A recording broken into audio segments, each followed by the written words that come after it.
Did you know that over 70% of adults say their childhood experiences still impact their relationships today? Shocking, right? The way we learn to love as children shapes how we connect with others as adults. It's like a script we carry into our romantic lives, often without even realizing it. But here's the kicker: research shows that unresolved childhood issues can make us 3 times more likely to struggle with healthy relationships. This means that many of us are unknowingly repeating patterns from our past.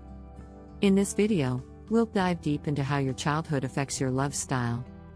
You'll discover how early experiences shape your expectations and behaviors in romance.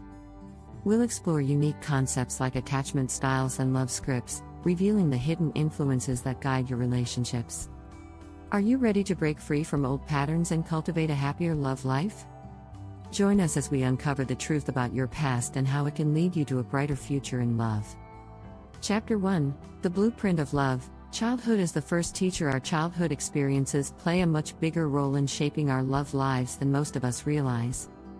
Think of your childhood as the first classroom for love, where you unconsciously learn what love should look like, feel like, and how it's given and received.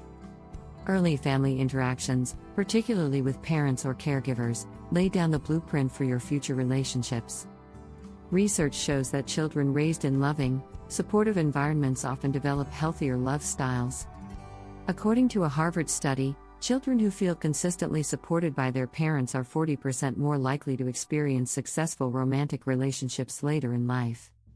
These early experiences form a love map in your brain. This love map shapes your expectations and behaviors in adult relationships. For example, if you grew up with parents who argued a lot but stayed together, you might associate love with conflict or staying in a relationship, even when it's unhealthy. Or, if your parents were emotionally distant, you might find it hard to express love or feel vulnerable with others. But the key is awareness. Once you recognize the blueprint you're working from, you can start rewriting it. One effective strategy for rewriting this blueprint is self-reflection. Start by asking yourself how your parents or caregivers expressed love and how that made you feel. Are you mimicking their patterns or rejecting them? By understanding your love blueprint, you can better understand your automatic responses in relationships and begin shifting them towards healthier, more conscious choices. Chapter 2: Attachment Styles. The hidden hand behind adult love. Your attachment style is like an invisible force shaping how you relate to others in love. This theory was first developed by psychologist John Bowlby in the mid-20th century and expanded by Mary Ainsworth. It's based on how children bond with their primary caregivers. There are 4 main attachment styles: secure, anxious, avoidant, and disorganized. A secure attachment style means you likely had a supportive and consistent caregiver growing up. People with this style tend to have more stable and happy romantic relationships. In contrast, anxious attachment can develop if your caregiver was inconsistent, making you crave constant reassurance in relationships. Avoidant types often learned early on to rely on themselves because their caregivers were emotionally unavailable. Here's an eye-opening statistic: about 50 to 55% of adults are secure, while the rest fall into one of the insecure attachment categories. And interestingly, insecure attachment styles can be healed. A study from the University of Minnesota found that with self-awareness and work, insecurely attached individuals can develop healthier relationship patterns over time. One strategy to help heal an insecure attachment style is mindful communication. For instance, if you're anxious, you might try to text your partner constantly for reassurance. Instead, practice pausing before hitting send and ask yourself, am I seeking reassurance because of insecurity, or is there a real issue? This small change in awareness can help you shift from automatic reactions to intentional responses. If you're finding this content helpful, don't forget to subscribe. Join our community for more insights on love, relationships, and personal growth. Chapter 3: The Love Scripts. How childhood writes our emotional DNA. In childhood, we develop love scripts, unspoken rules about how we should behave in romantic relationships. These scripts are often inherited from our family dynamics. For example, if you saw your parents always putting others' needs first, you might grow up believing that self-sacrifice equals love. Or, if you grew up in a household where emotions were rarely expressed, you might have a script that says vulnerability is dangerous. Love scripts are part of what psychologists call your emotional DNA. You might not even realize you're following a script until you start examining your behaviors and relationship patterns closely. The good news? You can rewrite these scripts. As author and relationship expert Dr. John Gottman notes, the key to a successful relationship isn't finding the right partner, it's being the right partner. One powerful strategy for changing a love script is journaling. Write down recurring patterns you notice in your relationships. Do you tend to withdraw when conflicts arise? Do you often feel like you're giving more than you're receiving? Once you identify these patterns, start creating new scripts. For example, if your old script is "I must always please my partner," replace it with "My needs are just as important as my partner's." Another effective tool is cognitive reframing. This involves consciously shifting your thoughts about love and relationships. If your love script tells you that conflict is bad, reframe that by reminding yourself that healthy conflict can lead to growth and deeper connection. These small mental shifts can dramatically change how you approach love. If you're enjoying this journey into understanding love and relationships, make sure to hit that subscribe button. Join us for more tips and insights. Chapter 4: Childhood Shadows, Breaking the Cycle of Toxic Patterns. Many of us carry emotional baggage from our childhood, often without even realizing it. This shadow can show up as toxic patterns in adult relationships.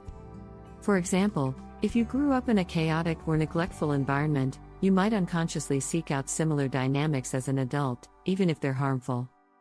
One startling fact is that adults who experience childhood trauma are 3 times more likely to develop unhealthy relationship patterns, according to a study published in the Journal of Interpersonal Violence. But just because you've been shaped by the past doesn't mean you're stuck there. The key to breaking these cycles is becoming aware of your triggers and reactions. One effective strategy for breaking toxic patterns is identifying emotional triggers.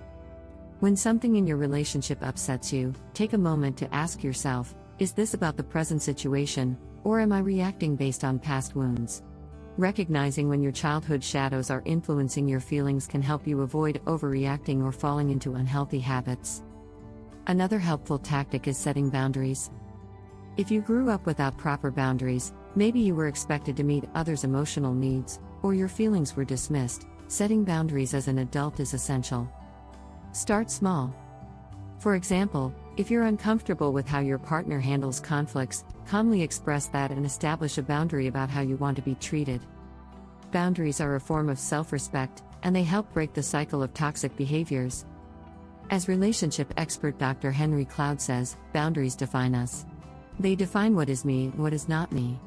By identifying your emotional triggers and establishing firm boundaries, you can begin to heal those childhood shadows and step into healthier relationship dynamics.